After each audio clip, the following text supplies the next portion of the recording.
From the high plateaus of Bolivia to the ancient foundations of Lebanon, the architects left a fingerprint that time could not erase. Today we connect the dots. In the first chapter of this trilogy, we descended into the polished abyss of Saqqara, where 24 granite boxes sit in darkness, each one carved with a precision that defies the copper chisels and stone pounders of dynastic Egypt. In the second chapter, we stood at Aswan, staring at the 1,200-ton obelisk that never rose, its fracture line a confession of ambition that exceeded capability. This is the global signature, and once you learn to read it, you see it everywhere. The Serapeum boxes were never meant to be found alone. Welcome back to Whispered Chronicles, echoes of forgotten lore. If you've followed us this far, you know that the stone does not lie. We have looked at these wonders as isolated enigmas of the Nile, singular mysteries trapped in the Egyptian sand. But today, the map expands. What if these weren't isolated mysteries? What if they were component standardized, replicated, distributed across a globe that once spoke a single technological language? If we are right, then the history books aren't just missing a chapter, they are missing an entire civilization.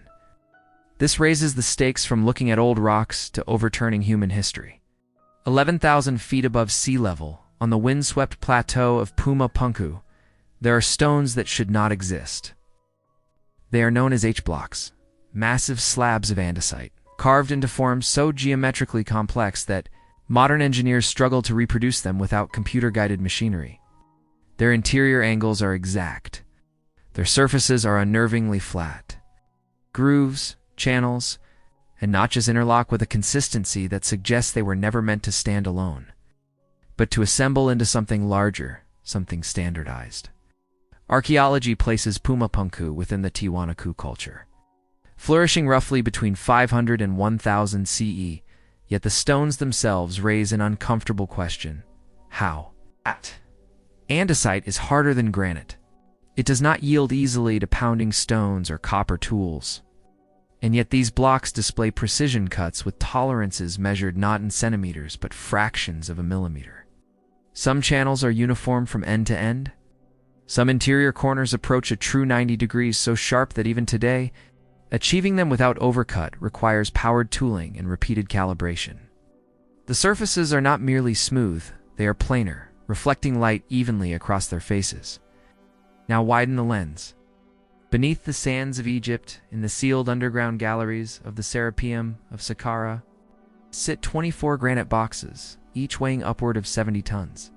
Their interiors exhibit the same traits: razor-sharp internal corners, parallel walls, and surfaces polished to near optical flatness. Here is the paradox. The interior angles of the Puma Punku H-blocks match the interior angles of the Serapeum boxes, not approximately, not symbolically, mechanically. Both achieve right angles with deviations often measured under hundredths of an inch. Both show polish patterns consistent with abrasive slurry techniques or mechanical lapping methods that require sustained pressure and controlled motion. And in both locations, cylindrical drill cores have been found, suggesting rotational drilling speeds that copper tools, even with sand abrasives, struggle to explain. Stand in the Serapeum. Run your hand along the inner corner of box 17. That corner is not decorative. It is not ritual flourish. It is an engineering achievement. Imagine the same tolerances appearing on a mountain plateau half a world away. Different continents, different stones, different cultures, at least according to the timeline, but the same standard. This is not the story of isolated genius. This is the signature of a shared method of rules applied consistently, regardless of geography. When engineers today see identical tolerances repeated across unrelated sites, they do not call it coincidence, they call it specification.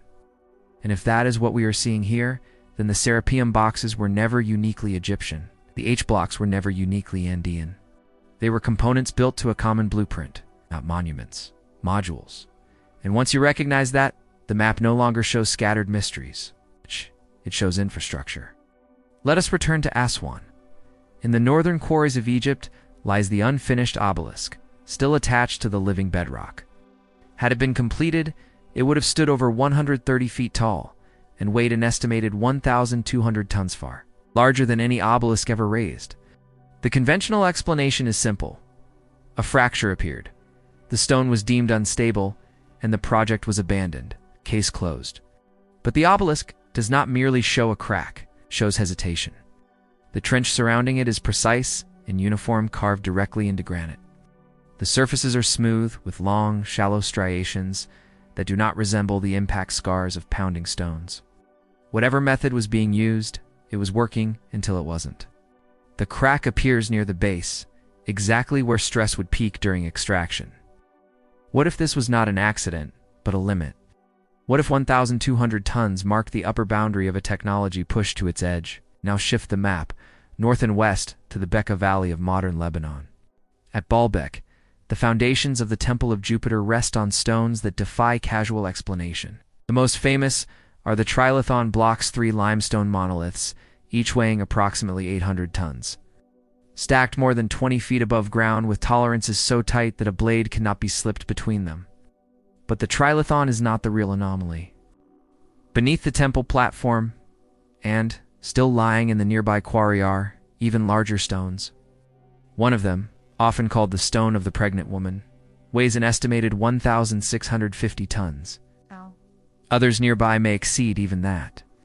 Unlike Aswan, these stones were not abandoned mid-extraction. The quarry blocks show clear intent. The faces are squared, the edges are prepared. This was not a failed experiment. This was an active project. Here is where the comparison sharpens. At Aswan, granite, 1,200 tons. Extraction halted by fracture at Baalbek. Limestone, minus 1,600 plus tons. Stones. Ow. Successfully moved and positioned with millimeter-level precision. If Aswan represents the ceiling of failure, Baalbek represents the floor of success. And the Romans complicate the picture further. Roman engineering was extraordinary, but it left fingerprints. Mortars, arches, smaller modular stones. At Baalbek, those fingerprints appear only above the massive foundation blocks. The megaliths themselves are dry-fitted, no mortars, no wedges. Yet they have endured earthquakes, invasions, and 2,000 years of weather without measurable displacement. The Romans did not move these stones. They built on top of them. And then there are the quarry marks. At both Aswan and Baalbek, we find the same curious features carved into bedrock. Long, shallow, curved channels, often described as scoop marks. They do not look like the result of chiseling or pounding. There are no impact scars. There's no shattered grain. Instead, the stone appears to have been removed, not broken. Its surface flowing in smooth concave arcs, as though pressure were applied continuously rather than struck. This suggests a method of extraction fundamentally different from brute force. One that treats stone not as something to be shattered, but as something to be worked, perhaps softened, perhaps vibrated, perhaps altered in a way we no longer recognize. To continents, to quarries, the same marks. At Aswan, the system failed at the edge of its tolerance. At Baalbek, it succeeded beyond what textbooks allow. And once again, we are left not with myth but with a measurement problem. Because civilizations may exaggerate their achievements, stone does not. And stone, across the ancient world, appears to be telling the same story. We are now pointed to Peru. In the former imperial capital of the Inca, Cusco, the very idea of masonry begins to unravel. The streets are lined with walls composed of massive, irregular stones, some weighing dozens of tons, fitted together so precisely that no mortar was ever required. No gaps, no daylight, no seams to weather or fail. This is polygonal masonry, and it is not unique to Cusco. It appears in ceremonial complexes like Sacsayhuaman, where stones larger than city buses lock together in 3 dimensions. Resisting earthquakes that have repeatedly destroyed later colonial structures built atop them, the standard explanation is patience, years, even decades, of trial and error shaping. One stone lifted, tested, lowered, reshaped, and tried again. Over and over until perfection is achieved. But the stones themselves challenge that story. Look closely at their surfaces. They are not flat. They bulge, curve, and swell into one another, as if pressed together while still malleable. Edges flow rather than meet. Corners melt into adjacent faces. And across many of these stones are small protrusions, often called nubs or bosses. Archaeology tends to describe these as decorative or unfinished lifting points. But they do not behave like decoration. They are consistently placed. They appear on stones already perfectly fitted. And they often sit where no rope, lever, or clamp would logically apply leverage. Instead, they resemble control points. Places where force was applied while the stone was being adjusted into position. Here is where the silence grows louder. Identical protrusions appear thousands of miles away in the granite casing stones of the Great Pyramid of Giza. Different cultures, different eras, different stones, the same inexplicable feature. Coincidence is one explanation. Shared technique is another. This leads us to what is often called the softened stone hypothesis. Not that stone was liquefied, but that its internal structure was temporarily altered, made pliable enough to be shaped, seated, and fused before returning to a hardened state. Mainstream archaeology rejects this outright, favoring human persistence over technological intervention. But persistence does not explain the absence of tool marks. It does not explain the organic geometry of the joints. It does not explain how stones of wildly different shapes achieve stress-balanced fits. So precise, they behave as a single mass during seismic events. These walls do not act like stacked blocks.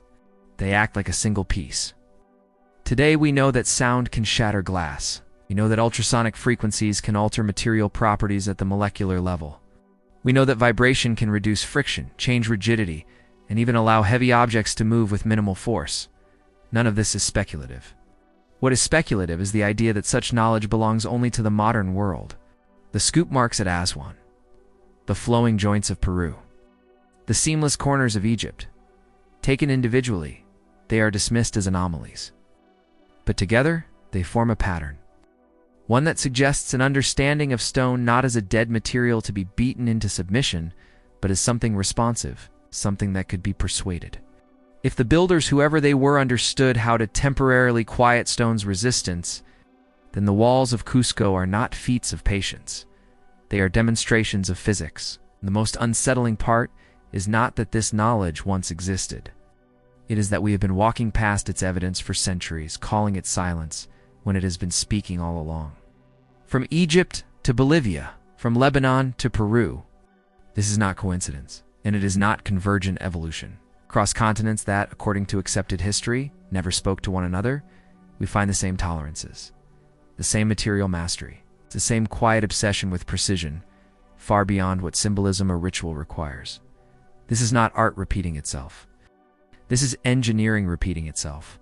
The granite boxes of the Serapeum of Saqqara, the fractured ambition of the Unfinished Obelisk, the modular precision of the H-blocks at Puma Punku, the seismic-defying walls of Cusco and Sacsayhuaman, impossible scale beneath the Temple of Jupiter. These are not tombs. They are not temples. They are not primitive. They are components. What we are looking at is hardware without software, machines whose operating systems have been erased by time. We inherit the shells, the housings, the structural frameworks, but none of the instructions. And when a culture loses the ability to understand a thing, it does what humans have always done. It ritualizes it. Boxes become sarcophagi. Platforms become altars. Precision becomes devotion. Not because that is what they were, but because that is all we have left. Consider the possibilities not as claims, but as questions. What if the Serapeum boxes were not coffins, but containment units? Resonance chambers designed to amplify or stabilize vibration. Their sealed interiors, acoustic geometry, and extreme polish are not necessary for burial. They are necessary for control. What if obelisks were not symbols, but transmitters? Stone antennas aligned to the earth itself. Their uniform taper, crystalline material, and global distribution suggest function as much as form. What if polygonal walls were not aesthetic triumphs, but seismic technology structures designed to absorb, redirect, and dissipate energy? Their fused joints and organic geometry behave exactly as such systems would. We do not have to know what they did to recognize that they were built to do something, and that is the shift. Once you stop asking who worshipped here and start asking what problem was this solving, the ancient world rearranges itself. These sites stop being isolated wonders and start behaving like nodes. Elements of a system spread across the globe. The architects, whoever they were, did not vanish in fire or flood alone. They vanished in memory. their knowledge fragmented, then mythologized, then buried beneath stories we mistook for explanations. But stone does not mythologize. Stone preserves standards. Stone preserves method. Stone preserves truth. The architects were real. Their work still stands, and their signature is everywhere. We are not uncovering a lost chapter of history. We are standing inside the remains of a civilization whose technology survived long after its language did. And now, at last, we are beginning to read it. If all of this is true, then the question becomes unavoidable. Why did they vanish? What could erase a global civilization so completely that only its hardest, heaviest components remain? That question is not for this chapter. But it is the question that the Janus threshold forces us to face. Because if the architects were real, then their end was real too.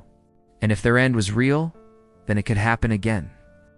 The stones are silent, but they are not empty. They are waiting for us to remember. Thank you for watching Whispered Chronicles, Echoes of Forgotten Lore. I want to thank you for joining me on this 3-part journey into the shadows of our past. Exploring the legacy of the architects with you has been an honor. If you believe there is more to our history than we are being told, please subscribe and share this trilogy. Our community is how we keep these echoes from fading away. As we close this chapter, remember, the evidence is beneath our feet, and the truth is written in stone. You just have to know how to read it. Keep questioning, keep searching, take care of yourselves, and stay safe.